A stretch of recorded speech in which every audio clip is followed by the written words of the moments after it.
जनवरी है, वन पर्यावरण मंत्री नीरज कुमार सिंह और बबलू सिंह साहब से मैंने पहले भी मंत्री आए थे भागलपुर सर्किट हाउस, तो मैंने इनसे बातचीत की थी, लेकिन लगातार इधर तबादले का बार बार आदेश हो रहा है। मैं इनसे ये भी बात करूंगा, लेकिन एक नई जानकारी मिली है, पटना चिड़ियाघर में लगा 2 गेट थे प्रवेश और निकासी के दरबार के, तीसरा गेट इनके द्वारा जो है आम लोगों को देखने में आने जाने में सुविधा रहे, तीसरा गेट इनके द्वारा वहाँ खोलने का एक नया बड़ा निर्णय लिया गया है। मैं इनसे सब बात करता हूँ और कई बिंदु पर इनसे बातचीत करने का मन है।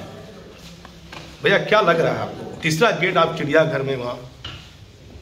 देखिए, चिड़ियाघर में पूरे राज्य भर के लोग आते हैं, खास करके पटना के अंदर के काफ़ी लोग आते हैं, और जब भी कोई फेस्टिवल होता है या फिर कोई ऐसा ओकेजन होता है तो काफ़ी भीड़ हो जाता है, अफरा तफरी की स्थिति रहती है।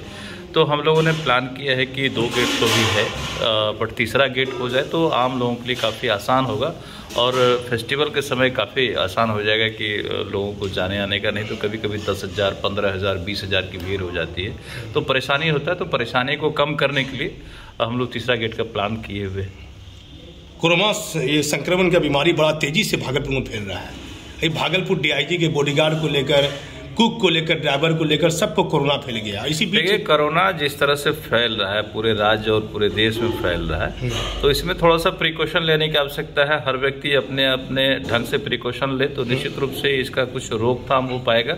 वैसे सरकार पूरी तरह तत्पर है कि कोरोना से लोगों को बचाया जाए। अगर किसी को हो रहा है तो उसका पूरा प्रॉपर इलाज किया जाए, और टीकाकरण अभियान भी तेजी से चल रहा है। आप देख रहे हैं कि लगभग 150 करोड़ का आंकड़ा पार कर गया है पूरे देश में टीकाकरण का। तो माननीय प्रधानमंत्री नरेंद्र मोदी जी का एक बड़ा योगदान पूरे देश के लोगों के लिए रहा है, खास करके इस कोरोना के समय में।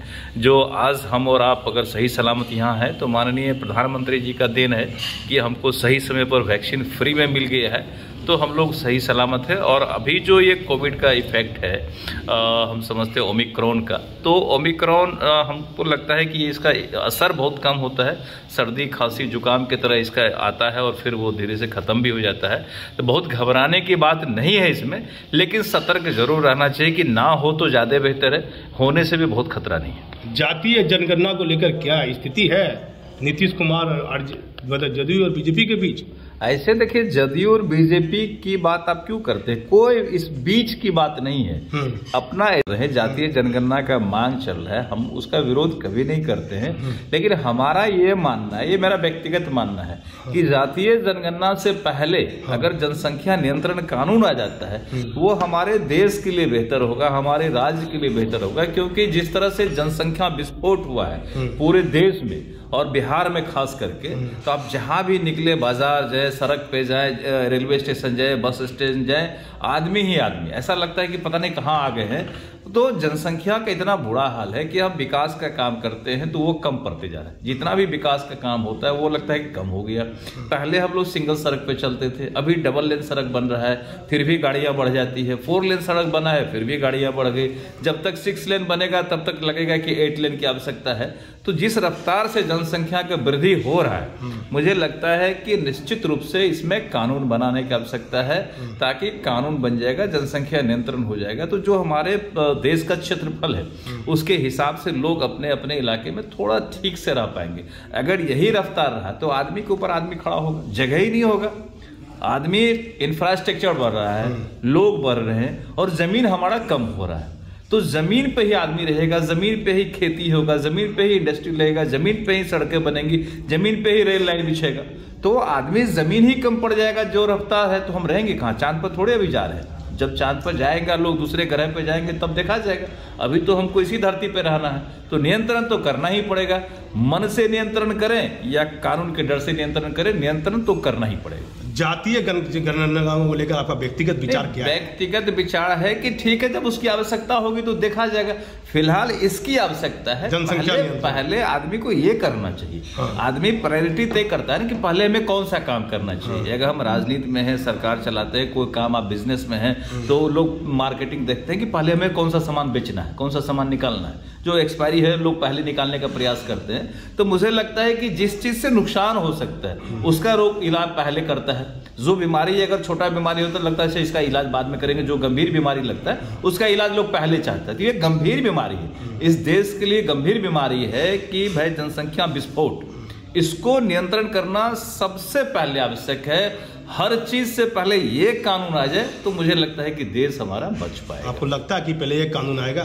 बिल्कुल आना चाहिए, बिल्कुल आना चाहिए, और इसी में भलाई है, इस देश की भलाई है। ना किसी सरकार की बात है, ना किसी पार्टी की बात है, ना किसी जात की बात है, ना किसी संगठन की बात है। ये हमारा देश तभी बचेगा जब यहाँ जनसंख्या नियंत्रण कानून बनेगा, लोगों का संख्या यहाँ कम होगा, तब हम ठीक से रह पाएंगे। अब देख रहे सरकार कुछ कुछ कानून ला भी रही है। पंचायती राज में लाया है कि वे 2 बच्चा वाला ही चुनाव लड़ सकता है। अब तो मेयर वाले में भी आ गया कि जिसको 2 बच्चा वही मेयर का चुनाव लड़ेगा, तीसरा वाला नहीं लड़ सकता है। तो अगर ये कानून हम ला रहे हैं तो फिर पूरी तरह क्यों नहीं ला रहे? पूरी तरह ले आना चाहिए। तो पूरी तरह ले आएंगे तो सबके लिए भला हो जाएगा।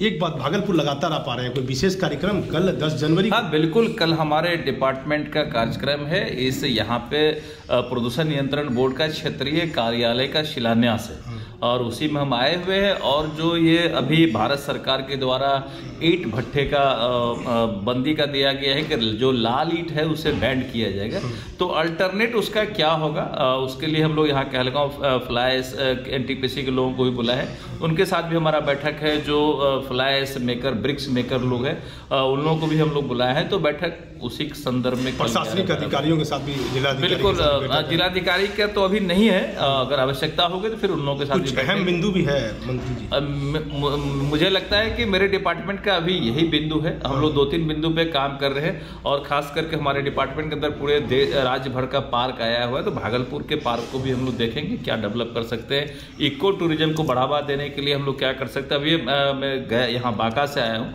तो बांका हम लोग कल थे रात को, आज दिन भर बांका का मंदार पर्वत बाकी चीज़ों को हम देखे हैं कि उसको कैसे प्रमोट किया जा सकता है। माननीय मुख्यमंत्री जी की इच्छा है कि इको टूरिज्म को बढ़ावा दिया जाए। मेरी भी पर्सनल इच्छा है कि टूरिज्म को बढ़ावा दिया जाए। तो हम लोग उसमें लगे हुए हैं कि इको टूरिज्म को ज़्यादा से ज़्यादा बढ़ावा मिले ताकि राज्य में लोगों को रोजगार मिले और बिहार लोग पर्यटक आए बाहर से भी।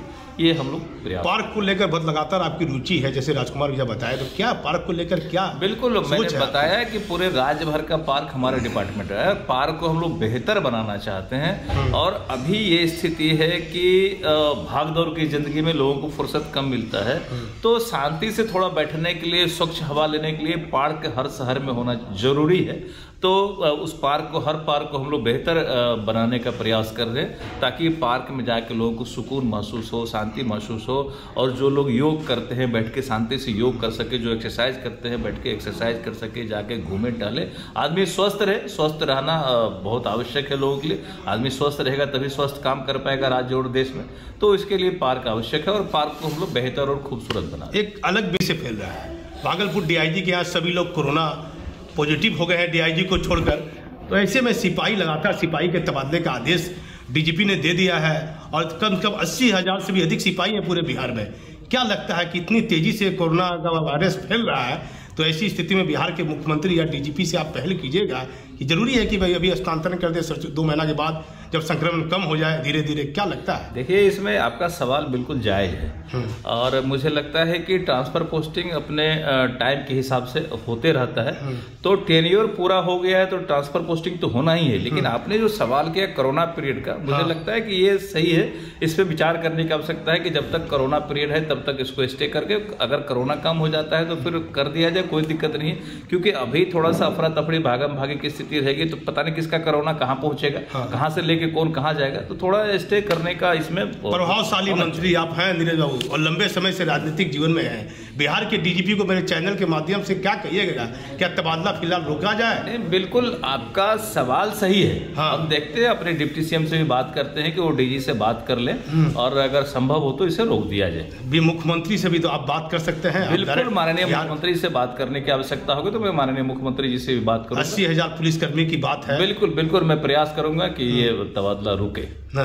क्या आपको लगता है कि कल जो बैठक आप करने जा रहे हैं इसको लेकर भागलपुर के लिए कुछ विशेष नया करने की? बिल्कुल, मैंने बताया कि आपको भागलपुर में क्षेत्रीय कार्यालय खुलेगा तो निश्चित रूप से इस इलाके के लोगों का जो काम से जाना पड़ता है, बेगूसराय और पटना जाना पड़ता था प्रदूषण विभाग को लेकर के, तो वो सारा काम उनका यहीं हो जाएगा। तो ये निश्चित रूप से बड़ा फायदा है। जो यहाँ का पार्क है हम उसे भी देख करके डेवलप करेंगे तो यहाँ के लोगों को निश्चित रूप से उसका फायदा मिलेगा। और जो ब्रिक्स यूनियन के लोग हैं उनके लिए, एनटीपीसी के लोगों से बात करेंगे तो ये भी बड़ा फायदा वाला बात है। तो हम लोग आते हैं कुछ करते हैं तो आम लोगों के लिए करते हैं, फायदा तो होता ही है। और कुछ विशेष रणनीति जैसे बांका आप गए थे, बांका में कुछ आपने? नहीं, बांका में मैंने इको टूरिज्म को बढ़ावा देने के लिए क्या क्या हो सकता है, वहाँ मंदार पर्वत है, मंदार पर्वत के नीचे हमारा बायोडाइवर्सिटी पार्क बनना था जो रुका हुआ था, उसको हम लोगों ने अभी जाके देख के फाइनल कर दिया है कि वो अविलंब वहाँ पे काम शुरू हो जाएगा, बड़ा सा नीचे पार्क हो जाएगा। मंदार के ऊपर रोपवे लग गया है, तो पहले लोग पैदल जाया करते थे, टूरिज्म विभाग ने वहाँ पे रोपवे लगाया है तो लोग आसानी से 5 मिनट में ऊपर जाते हैं, घूम घाम के फिर आते हैं। तो टूरिज्म को बढ़ावा देने के लिए ये सब काम चल रहा है। तो वहाँ एक ओरनी डैम है, वहाँ काफ़ी मोटर बोट वगैरह है, जहाँ लोगों को अभी कम पता है, तो जिनको मोटर बोट का शौक है, जेट स्की का शौक है, वाटर बाइक का शौक है, वो बगल में बांका में है, वहाँ जाए, वहाँ आनंद करें, एंजॉय करें। वो राज्य में काफ़ी बेहतर हम समझते हैं कि वहाँ पे, तो यही सारी स्थिति है। एक सवाल मेरा बड़ा अहम है, सोशल मीडिया पे चल रहा है, लोग राजनीतिक लोग पर्दे के पीछे भी बात कर रहे हैं, क्या नीतीश कुमार रहेंगे लगातार 5 साल? बिल्कुल नीतीश कुमार रहेंगे। आरजेडी वाले के जी से जो पानी टपक रहा है ना, वो दिन में जो सपना देख रहे हैं कि हम सरकार में आ जाएंगे, ये कभी संभव नहीं। कोई जनगणना उनगणना कोई इशू ही नहीं है। सबसे बड़ा इशू आप जो कह रहे हैं कि माननीय मुख्यमंत्री नीतीश कुमार जी मुख्यमंत्री है, एनडीए के नेता है, वो लगातार रहेंगे, जब तक चाहेंगे तब तक रहेंगे, कहीं से कोई संदेह नहीं है, इसमें कोई इफ वट नहीं है।